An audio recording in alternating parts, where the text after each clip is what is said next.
Hey guys, and welcome to the Parrott Bros. Today we're going to be doing an interesting, funny video, and that is how much I have spent on my project car in the last 18 months. So if you're looking to buy a TT, or you've got a TT and want to laugh at me, then this is the video for you. So let's jump into the intro.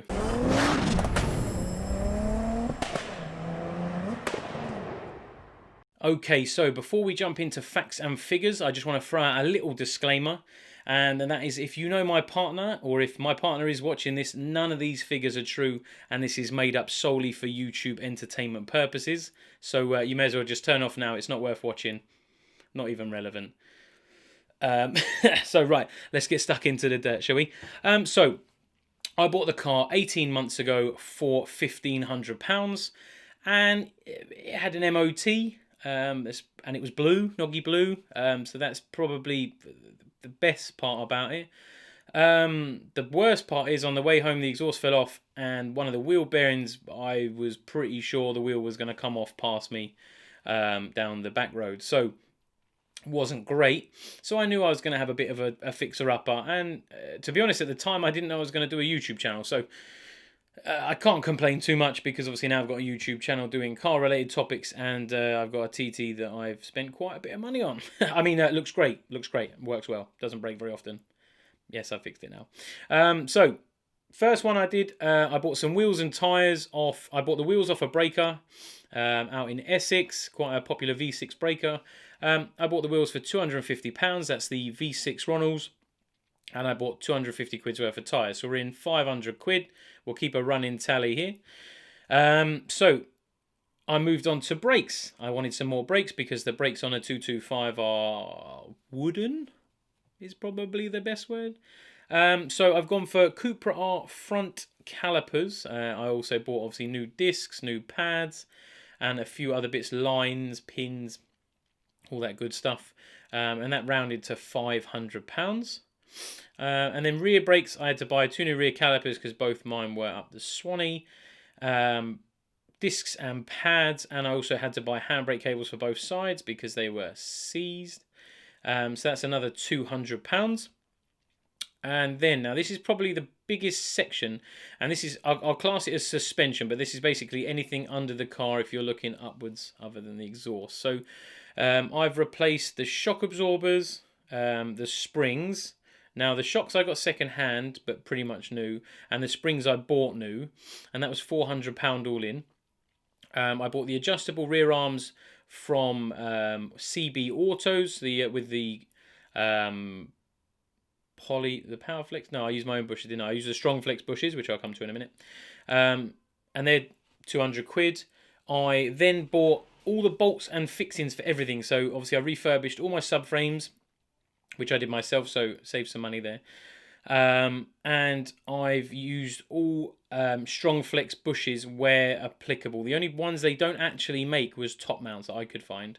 So I spent £500 on poly bushes from Strong Flex, and another 50 quid from Power Flex for the top mounts. That's 550. Now, just in bolts and fixings, so this is bolts, nuts, spring plates, everything you buy genuine from Audi or from TPS, or I bought from Coverdale Car Parts. I spent £240 just on fixings. Now you can reuse your own, most of them. Some are stretch bolts, which you can't, but most of them you can reuse yourself.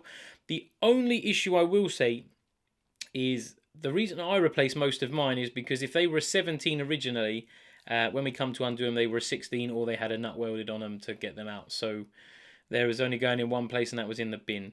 So whether you have this bolt cost or not entirely depends on if your car done much driving in the sea or in Scotland. 50-50. While it was all out, I did all the wheel bearings staggered, because one went, then the other one went, then I replaced both rears when we swapped all the rear end out. So it's 150 quid on wheel bearings. I've done a diff service kit, rear diff, Haldex, gearbox, oils, filters and everything. That's 100 quid. I changed all my coil packs and plugs, because when I had a map, they all started to fail because they, by the looks of it, never been changed, and I had to pull them out in parts because they were, pretty much scrap. So that was 100 quid. Rad Fans. Now, common on these is the smaller fan. The slow speed fan dies because it's always on, and it ends up burning out, and then you end up using the fast fan, which then causes loads of overheating problems, melting fuses above the battery and all that good stuff. And when I got it, one of my fans didn't work, so I had to replace the fan pack, which I managed to get pretty much new but second hand, but genuine, and that was £50, which is nice. And it doesn't all sound too bad. If you're all buying this month on month, which is what I've been doing for the last 18 months, it's not that bad. But when we get to the figures at the end, we'll have a debate. And then we'll move on to an exhaust. Now, exhaust-wise, I fitted the Pipeworks downpipe and sports cap, which is $450. I also got a catback exhaust, which was already made. I bought off a car, and that was £250. So that saved a few quid. I mean, Miltex change hands for £200 to £350 second hand. They're about £500 or £600 new. So there's some money to be saved. An exhaust, if it's stainless steel, will last, for argument's sake, forever, as long as it's not damaged. So if you buy it second hand, you'll save yourself a couple £100, which is always nice. What else we got? So when we did the exhaust, we sheared both lambdas because they'd been in there for 180,000 miles, so all the threads just dropped out and they fell out. So that was another £100 for 2 genuine lambdas. Turbo intake pipe, £50 or £60 with a filter, which again I've then changed to the ProRam. Intercooler is about £200 for the core, the kit, all the pipes and everything by the time you're finished. The custom interior, now this is, it's not custom, it's the controls pack. So that was the one where I bought, have I got it in here yet? That's where I bought the steering wheel. Excuse me, just rearranging my office. Where I bought the steering wheel, where it's got the other colour, and it come with all the seats, and I've also got all the door cards and all of the dash parts also have they've been leather covered with the stitching, which is beautiful, and that was £300. I've got a Cooper R front splitter, £50. Seat delete, which I made myself, including the bar net and everything, was about £100 all in. And the last couple of bits, obviously got a remap from CJ Mechanical up in Nottingham. That was £300 on the rollers, on the dyno. And then I got a 3-bar grill and a V6 diffuser, which was £100. Now, there's a few things I've not covered in this little dress-up bits. I bought some engine plastics, which were £20 or £30, and a few other bits, probably loads of stuff that I've forgotten. But that is pretty much the bulk of the expensive stuff. I mean, I had a quick flick through my Instagram just to see what I've posted pictures of as I've done it. Because I don't keep a tally. At the end of the day, we do it for the fun, and because it's what we like, it's what you can afford. Never modify past what you can afford, because at the end of the day, you'll only ever, not resent the car, but you'll feel like it always owes you something. Whereas if you do a bit as you go, if you're a car guy, it's fun to get it done. It's also nice to do it, little tweak every time. So when you look back, you think, yeah, that's my car. Don't get me wrong, the TT's a fine OEM. A lot of this stuff is OEM plus. If you saw my car out on the street, apart from the 4-pot yellow front brakes, it pretty much looks standard, and the splitter actually. But it is pretty much there or thereabouts. So a lot of my money has actually been spent fixing things that are broken and just making them a little bit better, for argument's sake.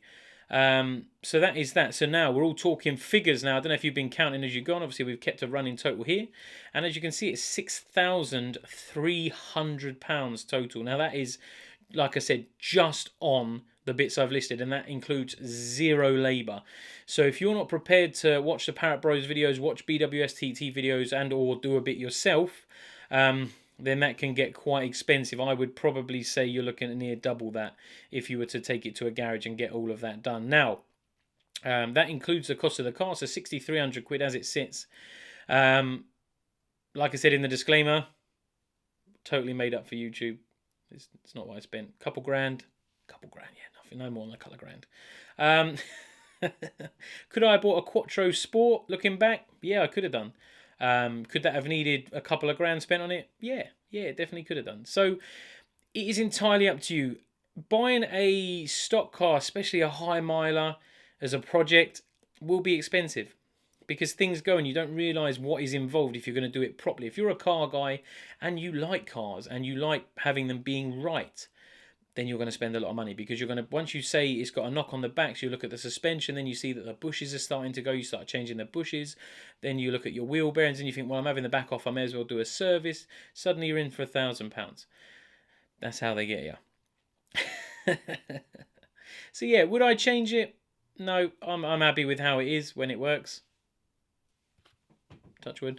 Could I have bought a TTS with that money, Mark II? Yeah, I could have, yeah, 100%. But it's not a Mark 1. And if you're watching this, you like the Mark 1s. I know, right? So yeah, guys, I just wanted to share that with you. Nice to get it off my chest. It makes me sad as well. All that money I work for. Nah, I'm joking. It's all good fun. I love the car. I took it out for a spin this morning, and yeah, it is what it is. I love it. I'm sure you love yours too.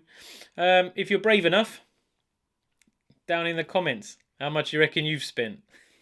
I dare ya. I won't show you misses. Don't worry, I promise. I won't show you misses. Or your husband. There's some female TT watchers out there. But yeah, so guys, right, before we end this video, I just wanted to let you know, I don't know if you watched my last video or not, that basically on the first Sunday of the month, so the first video on the first Sunday of the month, if you comment on the video, I will, at the last Sunday of the month video, be picking a winner. So if you've commented on the first Sunday of the month video in January, I don't know what that date is, but I'll put the details on the video's description when we do it. But basically, if you comment on the first Sunday video of the month, at the end of the month, I'll be picking a winner, and the prize will be between £20 or £50, something TT related. It'll be a good, and it'll be something either I've done or something I wanted to do. And I'll also throw in some Parrott Bros paraphernalia, all this good stuff. If you want to buy some stickers or a key rings or a calendar or a hat or any of that good stuff, the details are down in the description below. And if you've got a TT and you want to watch more great content, one of these corners, I'll put up a link to our playlist. I think we've got something like 70 plus TT videos now, so get stuck in, a couple hours, some popcorn, a couple of drinks, and you'll be good to go. And if you haven't already done it, click on the subscribe button somewhere down here, and click that little bell notification, and then you'll get a notification every time we load up a video. So thanks for watching, thanks for sharing with me how much you spent, and listening to how much I've spent. Feel free to send condolences cards. I'll put my address in the details. No, I'm only joking. I hope you've enjoyed watching, guys, and I'll see you on the next one. Bye for now.